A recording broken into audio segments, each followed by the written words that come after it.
Have you ever wondered why it is so hard to learn Spanish? One reason why learning Spanish is so hard is because of the time commitment necessary to learn this language. Because it's not one of those things that you can just go onto YouTube and watch a few videos that are 5 minutes long and learn the language. It takes a lot longer than that. Another reason why learning Spanish can be so hard to learn is because of how much you actually have to learn. So you have to learn the alphabet, pronunciation, you have to learn about grammar, sentence structure, verb conjugations, you have to learn how to actually be able to understand Spanish speakers when they are talking to you, communication skills, there's just a lot. Learning Spanish grammar can be very hard as well. Right now, I want you just to think about how old you are. Now, think about during this whole time that you have been alive, you have been learning the grammar structure of your native language.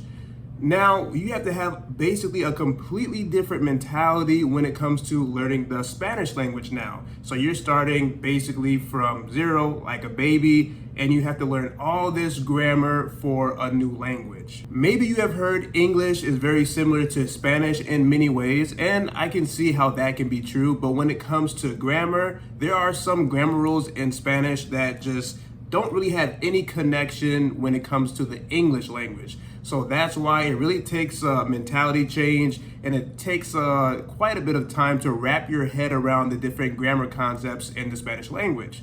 In addition to that, when it comes to translation, for example, in between English and Spanish, there are not a lot of equivalents. For example, in English, if we are talking about the weather, we may say something along the lines of, "It is hot." Now, in Spanish, what we would say is, "Hace calor." But if you were to actually translate that word to word or word from word, word to word, that actually means to make heat, because hace comes from the verb hacer, and hacer means to make or to do. So there are many phrases just like this one where if you were to translate it to English and vice versa, they don't make any sense. Like there's not really any good connection. Of course, in the Spanish language, we have the lovely gender and number agreement and adjective and noun placement that is also very difficult to wrap your head around if you are a native English speaker. So you're always trying to figure out, oh, should I say bandera rojo or bandera roja? Or is it roja bandera? La manzana. Okay, la and then the a, la manzana. Okay, that makes sense. El hombre, okay, el hombre. But then you have other words like el mapa or el agua. Trying to make sentences in Spanish that are comprehensible is just so much fun. Learning Spanish is also very hard because there are so many Spanish-speaking countries. Now, this may not seem like it's a big deal because it is all Spanish, right? It's the same no matter what country that you're in. Well, that is not the case with the Spanish language because each Spanish-speaking country definitely has their own distinct accents and distinct dialects. There is different slang depending on what country you're in, and I've also noticed that some countries, they word their sentences differently as well. It's kind of hard to explain, but that sometimes happens.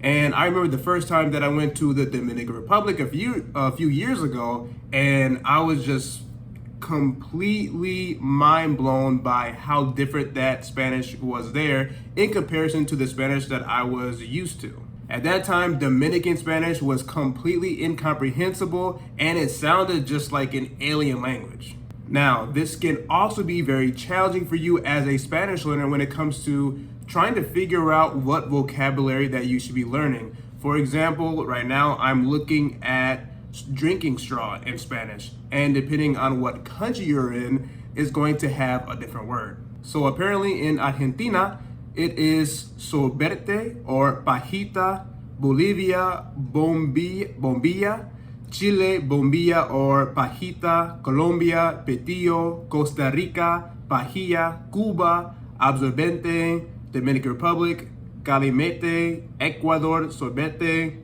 and so on and so forth. Speaking of websites, it can also be very hard to learn Spanish because there are so many resources. So if you are a completely brand new language learner, you haven't learned any other language besides your native language, then you're going to have many questions when it comes to this topic. For example, where do I start? How many resources should I be using? What are the best resources? How do I know if these resources are the best? Which resources are the most effective? Developing good study habits and trying to find time to learn Spanish also makes learning the Spanish language very hard because we all have busy schedules, right? We all have responsibilities and other commitments in life that take up a lot of our time and energy. So trying to figure out where our Spanish learning journey can take part with our personal lives can also be a challenge. I still struggle today to create the best Spanish learning schedule for myself. It is an ongoing battle. Some days I have a lot of time to learn Spanish and other days I don't. Although I'm sharing different reasons for why learning Spanish is so hard to learn, I don't want you to get discouraged. That is not the point of me sharing this information, but it's actually to prepare you and so you can have more insight into this language learning journey. And just don't forget that learning Spanish is not impossible. It is very possible. If you like videos like this one and you would like to support my channel, consider becoming a member of this channel. Details are linked down below in the description. Now watch this next video. Hasta luego.